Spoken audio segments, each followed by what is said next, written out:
Hello everyone, welcome back at my YouTube channel. तो आज लेके आई हूँ इस वीडियो में top 25 questions. If you are the aspirant of JSC lecturer exam, TGT, PGT, LT और केवीएस, एनवीएस, डीएसएसबी, जहाँ कहीं भी इंग्लिश लिटरेचर आती है उस एग्ज़ाम की अगर आप प्रिपरेशन कर रहे हैं, तैयारी में लगे हुए हैं, तो डेफिनेटली वीडियो आपके लिए हेल्पफुल होगा और आपको बहुत सारे नए क्वेश्चंस मिलेंगे। अगर आप इन क्वेश्चंस को जान रहे होंगे तो आपका रिवीजन भी होगा। तो वीडियो को एंड तक वॉच करिएगा। साथ ही साथ अगर फर्स्ट टाइम है चैनल पे तो सब्सक्राइब कर लीजिए, बेल आइकन प्रेस कर दीजिएगा ताकि आपको मेरे इस तरीके के वीडियोस मिलते रहें टाइमली जैसे ही मैं अपलोड करूँ। So now question number 1, Henry Vaughan was influenced by. Henry Vaughan किससे प्रभावित थे? Answer is, here are 4 option: John Donne, Crashaw, Thomas Carew and George Herbert. So the right answer is George Herbert. Option D is the right answer. Henry Vaughan was influenced by George Herbert. Question number 2. Romantic movement had its antecedents in the poetry of Chaucer. Option B, Shakespearean comedy, the 15th century ballad, and none of these. So the right answer is here, the 15th century ballad. Romantic movement had its antecedents in the 15th century ballad. Question number 3. Who wrote the following? Stone walls do not a prison make, oblique, nor iron bars a cage. बहुत ही famous lines हैं ये और frequently asked question है ये। Who wrote the following lines, किसने ये lines लिखी हैं कि स्टोन, पत्थर वाली दीवारें जेल नहीं बना सकती और ना ही जो आयरन बार्स होते हैं, लोहे की सलाखें होती हैं, वो पिंजरा बनाती हैं। Stone walls do not a prison make, nor iron bars a cage. So the right answer is here Richard Lovelace. 4 options दिए हुए हैं बट मैं राइट आंसर ही पढ़ रही हूँ ताकि आपका टाइम भी सेव हो। और फ्रेंड्स, बहुत ही जल्दी फिर से एग्ज़ाम की डेट अनाउंस होने वाली है। जेएससी लेक्चरर का जो प्री एग्ज़ाम होना था 19 जून को और पोस्टपोन हो गया कोविड के सिचुएशंस को देखते हुए, बट अब लगभग सब स्थितियाँ ठीक हो रही हैं और होपफुली कि लास्ट जुलाई या अगस्त में एग्ज़ाम हो जाए। तो इसलिए आप लोग अपनी तैयारी को फिर से अच्छे से स्मूथ कर लीजिए और अपनी प्रिपरेशन में कोई भी मतलब हीला हवाली ना करिए और फिर से अपनी प्रिपरेशन में लग जाइए क्योंकि टाइम बहुत ही कम है, 2 मंथ्स ही हैं, 3 मंथ्स का ही समय मिल पाएगा।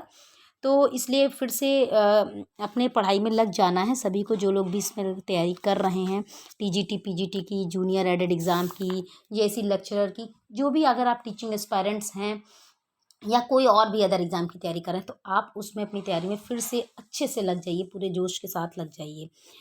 तो इसका राइट आंसर है Richard Lovelace. Option A is the right answer. Richard Lovelace wrote the following lines: stone walls do not a prison make, nor iron bars a cage.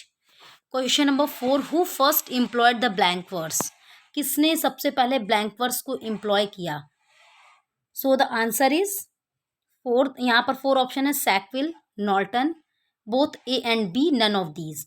तो इसमें आपको कंफ्यूज नहीं होना है, सैकविल और नॉर्टन दोनों ने मिलकर ब्लैंक वर्स को एम्प्लॉय किया सबसे पहले। So the right option is option C, both A and B, Sackville and Norton first employed the blank verse.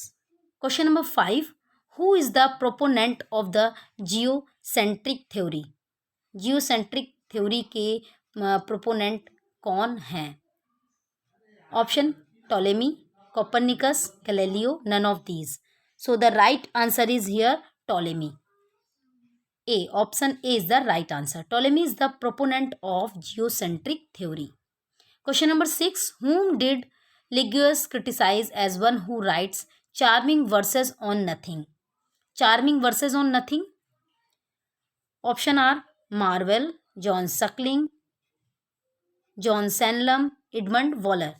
And here is the right answer is option B, John Suckling. Ligius criticizes John Suckling as one who writes charming verses on nothing. Question number 7, which poet expressed surprise at his having loved one woman 3 whole days together? 4 options हैं यहाँ पर: A, Suckling, B, John Donne, C, D, Avenant, and D, none of these. And the right option is here option A, and answer is John Suckling. Question number 8. Henry VII, the patron of education, came to the throne in. Henry seven के बारे में हमने बहुत बात की थी जब हम हिस्ट्री ऑफ इंग्लिश लिटरेचर का की सीरीज़ चल रही थी, उसमें हेनरी सेवन का पीरियड हमने पढ़ा है, इंग्लिश लिटरेचर में इनका कितना कंट्रीब्यूशन रहा। और क्योंकि जब हम हिस्ट्री पढ़ रहे थे तो उसमें उस समय की कॉन्टेम्परेरी सिचुएशन, सोसाइटी और क्या उस समय की व्यवस्था थी समाज में, तो वो सारी चीज़ें हमने पढ़ी थी। तो उसमें हमने हेनरी सेवन्थ को पढ़ा है कि वो एजुकेशन के पैट्रन थे, आश्रयदाता थे। Henry seven the patron of education came to the throne in, किस सन में, वो किस ईयर में थ्रोन में आए, गद्दी पर बैठे थे। तो अगर आपने वीडियो नहीं वॉच किया तो उसको वॉच कर लीजिएगा, आपको उसका लिंक लास्ट में मिल जाएगा।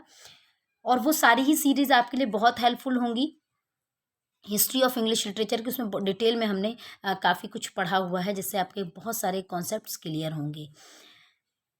Here are 4 options: 1485, 1414, 1458, none of these. So the right answer is 1485. Henry VII, the patron of education, came to the throne in 1485.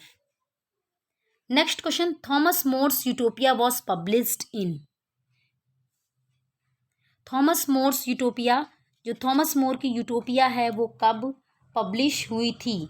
So the right answer is here 4 option. और ये question लगभग सभी को मालूम होता है और बहुत ही इंपॉर्टेंट क्वेश्चन है। 1516 is the right answer. Thomas More's Utopia was published in 1516। Right option is option D. Next question, question number 10. Utopia appeared in English translation in the year. English translation में Utopia कब आई थी English translation के साथ में? So the right answer is here 1551। 1551 में utopia का English में ट्रांसलेशन किया गया था, इंग्लिश ट्रांसलेशन आया था इसका। और इसके पहले जो थॉमस मोर ने यूटोपिया ये जो लिखी है, ये लैटिन लैंग्वेज में लिखी गई थी, इसको बाद में ट्रांसलेट किया गया था। इसको रॉल्फ रॉबिन्सन के द्वारा। तो इंग्लिश जो ट्रांसलेशन है, ये भी चीज़ यहाँ पर एकदम क्लियर कर लीजिए फ्रेंड्स कि यूटोपिया जो इंग्लिश में ट्रांसलेट की गई थी वो रॉल्फ रॉबिन्सन के द्वारा ट्रांसलेट की गई थी, थॉमस मोर की यूटोपिया, क्योंकि ये लैटिन लैंग्वेज में लिखी गई थी और ये 1516 में पब्लिश हुई थी। इसके बाद जब इन्होंने रॉल्फ रॉबिन्सन ने इसको इंग्लिश में ट्रांसलेट किया था तब ये अपीयर हुई थी 1551 में। So the right option is 1551, option A. Next question is described as the true prologue to the Renaissance.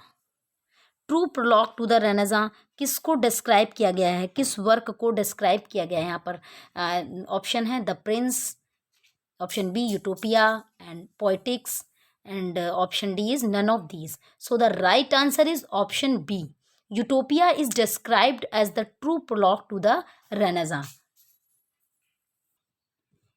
इसको ट्रू प्रोलॉग ऑफ रेनेसां क्यों कहा गया? क्योंकि इसमें बात की गई है रिलीजन के बारे में, अबाउट लाइफ के बारे में, गवर्नमेंट के बारे में, और इसमें डिस्क्रिप्शन मिलता है of an ideal state of society.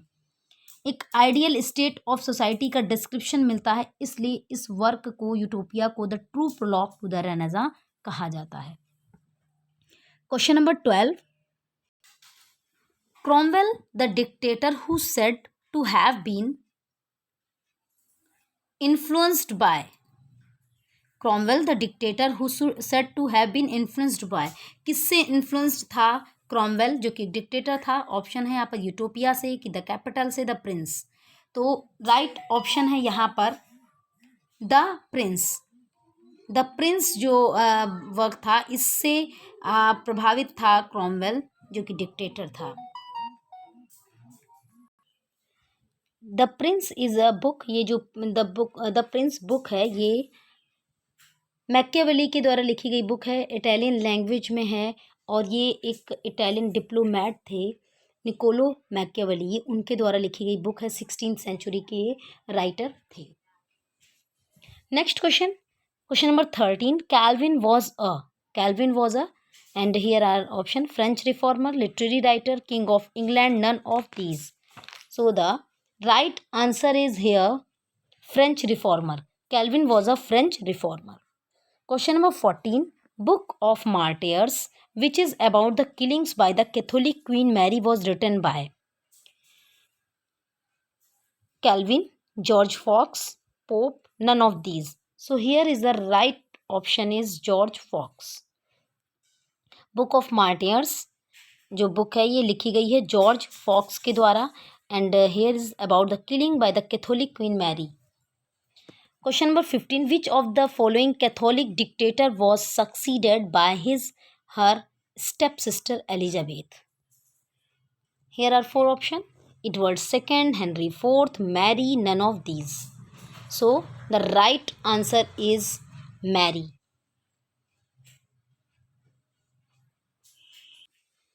Question number 16. The kingdom of nowhere is the other name of. The kingdom of nowhere is the other name of. Right answer is utopia. 16th का A option is the right answer. Utopia is the name utopia is formed of two Greek words which mean nowhere. The kingdom of nowhere. तो utopia की जो meaning होती है उसका meaning nowhere होती है और जो किंगडम ऑफ नोवेयर है ये दूसरा नाम है यूटोपिया का ही. Question number 17. Match the following works with their writers. Ship of fools ये वर्क है अलेक्जेंडर पैंक्लोने का. And the parliament of fowls ये सभी लोग जानते हैं जॉफरी चौसर का वर्क है. Dance of the seven deadly sins William Dunbar का वर्क है. The temple of glass John Lydgate का है. The pastime of pleasure Stephen Hawes का है. ये क्वेश्चंस यूजीसी नेट के लिए भी फ्रेंड्स इंपॉर्टेंट है. अगर आप यूजीसी नेट भी इस बार देने जा रहे हैं तो आपके लिए बहुत ही इंपॉर्टेंट होंगी. Next question. Which of the following wrote plays that are all tragedies. किसने सिर्फ ट्रेजिडीज ही लिखा है. Right answer is Marlowe. Marlowe wrote plays that are all tragedies. Marlowe ने जितने भी प्लेज लिखे वो सारे ट्रेजिडीज ही हैं. Question number 19. Who wrote done for not keeping of accent deserved hanging. Option are Samuel Johnson, Ben Jonson, Arnold, T S. Eliot. Right option is option B Ben Jonson. Ben Jonson is the right answer. Ben Jonson wrote done for not keeping of accent deserved hanging. Question number 20. Who headed the Puritan government that was formed after the hanging of Charles I? Cromwell, James II, Charles II, none of these. Who headed the Puritan government that was formed after the hanging of Charles I? So the right answer is here Cromwell. Option A. Cromwell, the Puritan government that was formed after the hanging of Charles I. History of English literature के series में हमने Charles first के time को भी बहुत अच्छे से पढ़ा है. क्रॉमवेल के टाइम को भी बहुत अच्छे से पढ़ा है. तो आप उसको ज़रूर वॉच करिएगा वीडियो को. Question number 21. Who wrote the following about Milton. Who wrote the following about Milton? He is admirable as Virgil or Dante, and in this respect, he is unique among us. None else in English literature possesses the like distinction. Coleridge, T.S. Eliot, Arnold, none of these.